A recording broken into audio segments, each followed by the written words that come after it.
A'udhu billahi minash shaitanir rajim. Bismillahir rahmanir rahim. How are you all? I hope you all are doing well. आज हम MCQs करने जा रहे हैं Jammu and Kashmir reorganisation act 2019। इसके base पे हम आज टॉप 20 प्लस MCQs करेंगे जो कि एग्जाम्स में अक्सर पूछे गए हैं, पूछे जाते हैं, रिपीट बार बार होते हैं। कुछ एक्स्ट्रा इन्फॉर्मेशन भी हम जानेंगे जिसका एग्ज़ाम के साथ काफ़ी जो है इम्पोर्टेंट है एग्ज़ाम पॉइंट ऑफ व्यू से। तो without wasting our time let's move forward to our topic and the question number 1 is which article in the Indian Constitution dealt with the special status of Jammu and Kashmir? तो question number 1 हमारे पास है कि कौन सा ऐसा Indian constitution का ऐसा article था जो जम्मू एंड कश्मीर स्टेट के साथ डील करता था, उसे स्पेशल स्टेटस के साथ नवाजता था, एंड दैट वाज आर्टिकल 370 जो कि अब एब्रोगेट कर दिया गया है। ठीक है, article 370 of the Indian constitution gives special status to the Jammu and Kashmir state. Now the Jammu and Kashmir is union territory with legislative assembly. ठीक है, कौन सा आर्टिकल इंपावर्ड करता था Jammu and Kashmir state legislature to define permanent resident and provide special rights to them? मतलब permanent resident, that was article 35A and both these articles are now abrogated. तो article 35A of the Indian constitution was an article जो empower करता था Jammu and Kashmir state legislature को कि define करते थे हम परमानेंट रेजिडेंट, ठीक है, स्टेट के, और प्रोवाइड करता था उनको special rights and special privileges. ठीक है, लेकिन अब ये नहीं है। Which of the following statement regarding Jammu and Kashmir are correct? Jammu and Kashmir के रिगार्डिंग कुछ स्टेटमेंट्स दी हैं, तो कौन सी स्टेटमेंट ठीक है? Jammu and Kashmir was a princely state under the British paramountcy. This is right statement. The people of the princely states were state subjects and not British colonial subjects. This is also correct statement.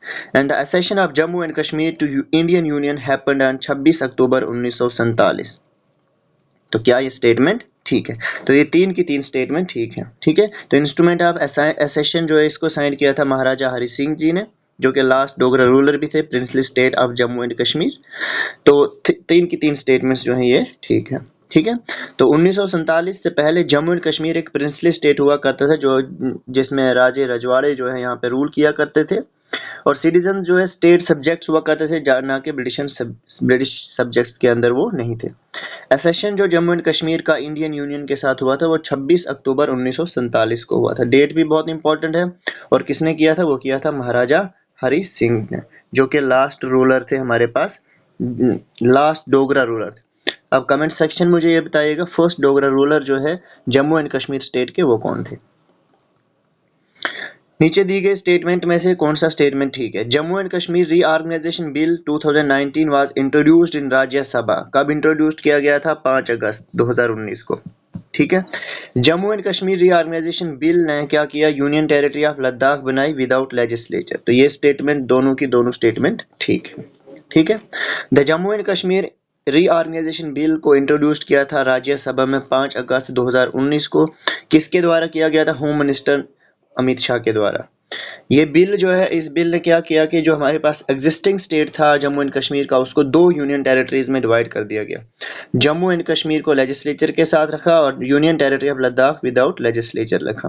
मतलब कि Jammu and Kashmir की अपनी government होगी और union territory of Ladakh जो उसकी अपनी government नहीं होगी। ठीक है, यहाँ पे इलेक्शंस करवाए जाएंगे जम्मू एंड कश्मीर के अंदर, लद्दाख के अंदर कोई भी इलेक्शन नहीं होगा।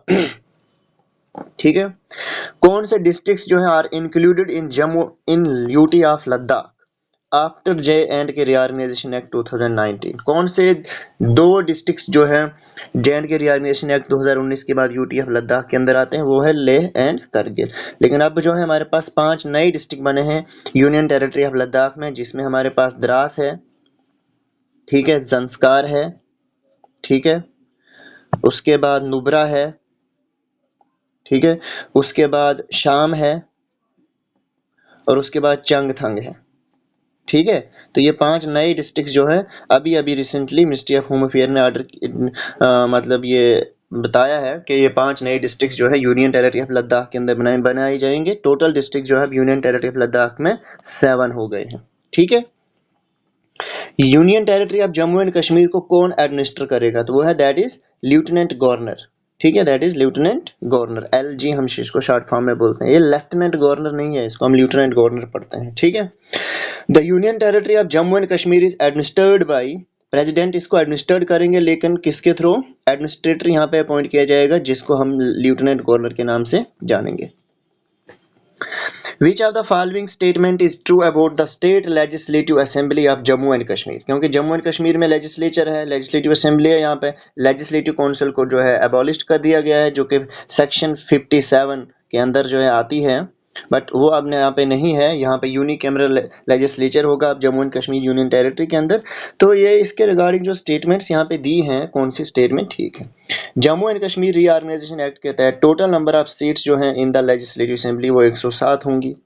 ठीक है, और इन 107 सीट्स में से 24 सीट्स जो है वो वैकेंट होंगी, किसके लिए, जो हमारे पास पीओके है, पाकिस्तान ऑक्युपाइड कश्मीर। तो इनमें से कौन सी स्टेटमेंट ठीक है, तो दोनों स्टेटमेंट्स जो है इसमें ठीक है। ठीक है, जेएंड के टोटल स्टेट्स जो है अब वो 107 थी, अब तो इसको 114 कर दिया गया है क्योंकि डिलिमिटेशन की वजह से 7 सीटें बढ़ा दी गई थी। बट अकॉर्डिंग टू यहाँ पे पूछा गया है कि रीऑर्गेनाइजेशन एक्ट 2019 के तहत उस टाइम बोला था कि 107 सीटें होंगी। चीफ ड्राफ्टर जो है आर्टिकल 370 के वो कौन थे, देवा एन गोपाला स्वामी अयंगर। ठीक है, एन गोपाल स्वामी अयंगर जो है चीफ ड्राफ्टर थे उन आर्टिकल 370 के। ये कैबिनेट मिनिस्टर रहे हैं उस टाइम के, बगैर कोई पोर्टफोलियो के, एंड उसको कहा गया था कि वो कश्मीर के अफेयर्स को लुक इनटू करेंगे। लुक इनटू का मतलब होता है इंक्वायर करने, एक फ्रेज है एसेशन के बाद, और बेसिकली जो है ऑटोनॉमी स्टेट को देना चाहते थे।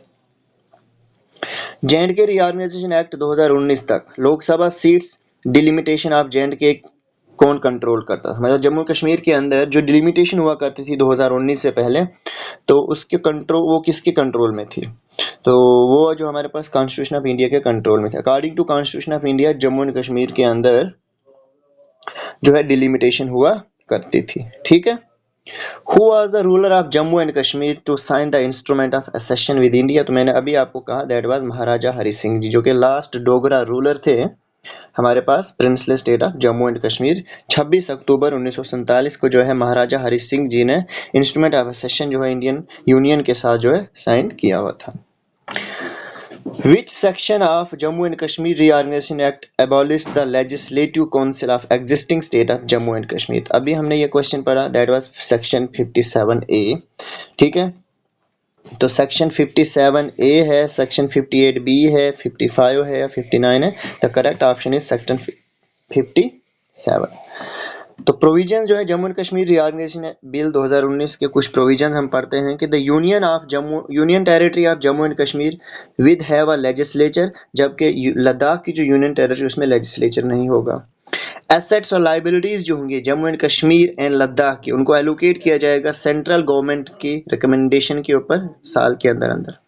जितने भी सेंट्रल और स्टेट लॉज थे जम्मू एंड कश्मीर के वो अप्लाई होंगे, अब नई जो यूनियन टेरिटरी बनी है अप्लाई होंगे, कुछ सारे के सारे सेंट्रल लॉज और state laws. The bill propose करता है extensive powers to the lieutenant governors of the proposed union territory of Jammu and Kashmir. Law and order are to be within the center. जो यहाँ का law and order subject है ना, ये union subject में आता है। ठीक है, यूनियन लिस्ट में आता है, इसलिए ये सेंटर के अंदर आता है। यहाँ पे इसके ऊपर कोई भी कानून जो है यूनियन टेरिटरी नहीं बनाएगी। एंड सेक्शन 57 जो है Jammu and Kashmir reorganisation act 2019, ये लेजिस्लेटिव काउंसिल को एबॉलिश करती थी जो पहले स्टेट में हुआ करती थी। जो बाकी ऑप्शन है हमारे पास, section 58 under sub section 2 it deals with the administration of union territory of Ladakh. ठीक है, तो कौन सी सेक्शन जो है यूनियन टेरिटरी ऑफ लद्दाख की एडमिनिस्ट्रेशन से डील करती है, that is section 58(2).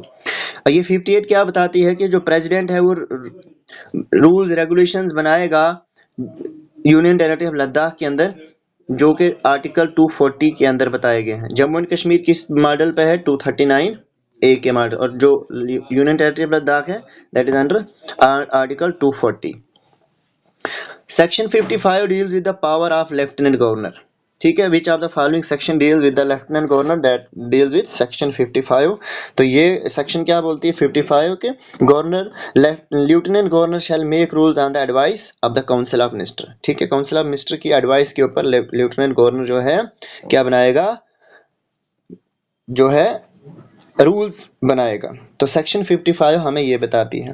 And the section 59 that deals with delimitation of the constitution constituencies, जो डिलिमिटेशन होगी यूनियन टेरिटरी के अंदर वो सेक्शन 59 के अंदर जो बताए गए होंगे उनके अकॉर्डिंग होगी। Jammu and Kashmir reorganisation amendment bill 2021, ठीक है, 2021 के अंदर एक बिल लाया गया था, उसको इंट्रोड्यूस में किया गया था राज्यसभा में, किस डेट को किया गया था, दैट वाज इंट्रोड्यूस्ड ऑन 4 फरवरी 2021। ठीक है, 4 फरवरी 2021 को ये इंट्रोड्यूस किया गया था, Jammu and Kashmir reorganisation bill 2021। ठीक है, इसको पास किया राज्यसभा ने 8 फरवरी 2021 को और लोकसभा ने किया 13 फरवरी 2021 को, और प्रेसिडेंट का असेंट मिला इसको 28 मार्च 2021 को। अब ये बिल में क्या किया गया था, the bill seeks to amend करता था Jammu and Kashmir reorganisation act को अमेंडमेंट करनी थी 2021 में। अब ये क्या था कि जो लेजिस्लेटिव काउंसिल का जो कंपोजिशन है उसको चेंज करना था, जो कि 2019 में अबॉलिश किया गया था, और रिजर्वेशन ऑफ सीट होनी चाहिए legislative assembly for scheduled caste and scheduled tribe. मतलब ये बिल पास किया गया था कि रिजर्वेशन मिलनी चाहिए एससी और एसटीज के लिए। ठीक है, सिंपली ये बिल जो है 2021 में जो लाया गया था एससी और एसटीज के लिए बिल लाया गया था। ठीक है, तो इसलिए ये बहुत इंपॉर्टेंट बन जाता है कि बिल पास किया गया था 4 फरवरी को, प्रेसिडेंट का असेंट मिला इसको 28 मार्च 2021 को। ठीक है, तो रीऑर्गेनाइजेशन एक्ट 2019 के बारे में हम थोड़ा सा जानते हैं कि 5 अगस्त 2019 को ये बिल पास किया जाता है। ठीक है, राज्यसभा में यूनियन होम मिनिस्टर के द्वारा। ठीक है, तो हमारी स्टेट को डिवाइड कर दिया जाता है, Jammu and Kashmir union territory with legislature and Ladakh without legislature. अब इस बिल में क्या था कि जो आर्टिकल 370 स्पेशल प्रोविजन जो है जम्मू एंड कश्मीर को देता था उसको रिपेल्ड कर दिया गया, और 31 अक्टूबर 2019 से जो है जिस दिन सरदार वल्लभ भाई पटेल जिस जो है उनका बर्थडे होता था उस दिन से जो है हमारी यूनियन टेरिटरी इफेक्ट में आई, और इस डे को नेशनल यूनिटी डे के नाम से भी ऑब्जर्व किया जाता है। तो पहले 5 लोकसभा सीट जम्मू एंड कश्मीर में अब होती हैं, और एक सीट जो है वो यूनियन टेरिटरी ऑफ लद्दाख में, जो लोकसभा सीट्स हैं। ठीक है, पहले 6 हुआ करती थी लोकसभा सीट्स यहाँ से, अब 5 हैं, 5 union territory of Jammu and Kashmir और 1 यूनियन टेरिटरी इन लद्दाख। कौन सी section Jammu and Kashmir reorganisation act 2019 deal करती है लेजिस्लेटिव असेंबली के साथ? जम्मू एंड कश्मीर की जो यूनियन टेरिटरी है इसकी जो लेजिस्लेटिव असेंबली के साथ कौन सा सेक्शन डील करता है? तो section 14 deals with the legislative assembly of the Jammu and Kashmir. ठीक है, लेजिस्लेटिव असेंबली के साथ जो है डील करता है सेक्शन 14। कौन सा section Jammu and Kashmir reorganisation act का डील करता है? Allocation of sitting members, allocation of sitting members, that deals with section number 9। जो सेक्शन नंबर 9 है वो डील करती है एलोकेशन ऑफ, मतलब reorganisation of Jammu and Kashmir reorganisation act 2019 का जो सेक्शन नंबर 9 है वो डील करता है allocation of sitting members. Allocation of sitting members के लोकसभा सीट्स कितनी होंगी, राज्यसभा सीट्स कितनी होंगी। ठीक है, कौन सा section Jammu and Kashmir reorganisation act deal करता है qualification for membership of legislative assembly? ठीक है, that deals with section number 16। Section number 16 जो है that deals with the reserve qualification legislative assembly का मेंबर बनने के लिए क्या क्वालिफिकेशन होनी चाहिए, तो वो सेक्शन 16 के साथ डील करता है। 14 जो है डील करता है किसके साथ? Legislative assembly and its composition. ठीक है, सेक्शन 25 जो है Jammu and Kashmir reorganisation act 2019 that deals with, किसके साथ डील करता है? Voting in assembly, power of assembly to act notwithstanding vacancies and quorum. और कोरम कितना होता है? 1/10। याद रखना, कई बार पूछा जाता है, 1/10 का कोरम होता है। तो सिंपली असेंबली में जो वोटिंग होगी, असेंबली की जो पावर है, ठीक है, जो कोरम है, तो वो डील करता है सेक्शन 25 के साथ। ठीक है, स्पेशल एड्रेस किस जो है लेफ्टिनेंट गवर्नर का जो स्पेशल एड्रेस है वो कौन सी सेक्शन में बताया गया है Jammu and Kashmir reorganisation act के अंदर? तो वो है सेक्शन 21। बहुत इंपॉर्टेंट, एग्जाम में पूछा गया है कि which section deal with the lieutenant governor, या सेक्शन 21 जो है ये किस के साथ डील करती है? तो जो स्पेशल एड्रेस जो है लेफ्टिनेंट गवर्नर का होगा, that deals under section number 21। Section 34 जो है ये डील्स विद, सेक्शन 34 जो है किसके साथ डील करता है? Restrictions on laws passed by legislative assembly with respect to certain matters. जैसे अभी हमने पढ़ा कि लॉ एंड ऑर्डर जो है इसके ऊपर जो है या लेजिस्लेटिव असेंबली जो है कोई भी रूल एंड रेगुलेशन नहीं बना सकती है। लॉ और ऑर्डर के ऊपर कोई भी अगर अमेंडमेंट लानी है तो ये यूनियन ला सकती है, यूटी नहीं ला सकती है। तो ये किसके कौन सी सेक्शन हमें बताती है? सेक्शन नंबर 34 बताती है कि रिस्ट्रिक्शंस लगाती है लेजिस्लेटिव असेंबलीज के ऊपर कि कौन से आप लॉज यहाँ पे बना सकते हो, कौन से लॉज आप नहीं बना सकते हो, किस में आप अमेंडमेंट कर सकते हो, किस में आप नहीं कर सकते हो। जैसे मैंने आपको बताया लॉ एंड ऑर्डर के ऊपर अमेंडमेंट अगर करना है तो वो यूनियन ही कर सकती है, यहाँ की असेंबली नहीं कर सकती है। Jammu and Kashmir reorganisation act का कौन सा सेक्शन है जो डील करता है governor of existing state common lieutenant governor होगा? That is section number 5। Exam में ये भी पूछा गया है कि सेक्शन जो है 5 हमें ये बोलती है कि गवर्नर जो था हमारे पास पहले यहाँ पे गवर्नर हुआ करता है, लेफ्टिनेंट गवर्नर होता है, ये कौन सी सेक्शन बताती है? Section number 5। सेक्शन 12 जो है it deals with provision of sitting member. जो सिटिंग मेंबर्स होते हैं हमारे पास इनका प्रोविजन क्या होगा तो वो हमें बताता है। अभी हमने पढ़ा क्वालिफिकेशन के साथ, तो क्वालिफिकेशन के साथ डील करता है सेक्शन 16। ठीक है। कौन सा section Jammu and Kashmir reorganisation act 2019 deal करता है formation of union territory of Jammu and Kashmir with legislature? That is section 4।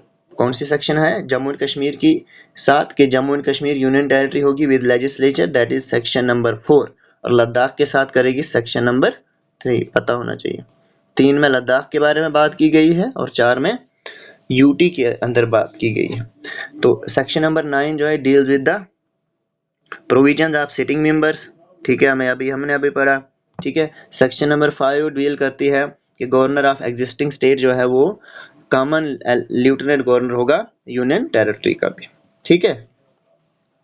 Last question है कि सेक्शन 10 जो हमारे पास है Jammu and Kashmir reorganisation act 2019 it deals with representation in the house of people. House of people Lok Sabha के अंदर कितनी सीट्स होंगी? ठीक है, लोकसभा के साथ डील का। हाउस ऑफ पीपल क्या होता है? Lok Sabha. And council of state को बोलते हैं हम राज्यसभा। तो 10 जो है डील करती है हाउस ऑफ पीपल। लोकसभा सीटें कितनी है जम्मू एंड कश्मीर से? 5। 5 का डबल कितना होता है? 10। तो इस तरीके से आप याद कर सकते हो, 5 सीटें हैं, 5 का डबल 10 हो गया। दैट मीन सेक्शन 10 जो है जम्मू एंड कश्मीर की that deals with the representation act, representation in the house of people. ठीक है। तो ये थे हमारे आज कुछ टॉप एमसीक्यूज जो कि एग्जाम में पूछे जाएंगे, बहुत ही इंपॉर्टेंट हैं। ठीक है। तो एडवोकेट जनरल जो है लेजिस्लेटिव असेंबली का, ये किसके अंदर आता है? Section number 79 sorry, union territory section 3 के अंदर आता है। ठीक है। तो मिलते हैं फिर एक और ऐसी वीडियो के साथ, तब तक के लिए खुदा हाफिज। दुआओं में मुझे भी याद रखिएगा।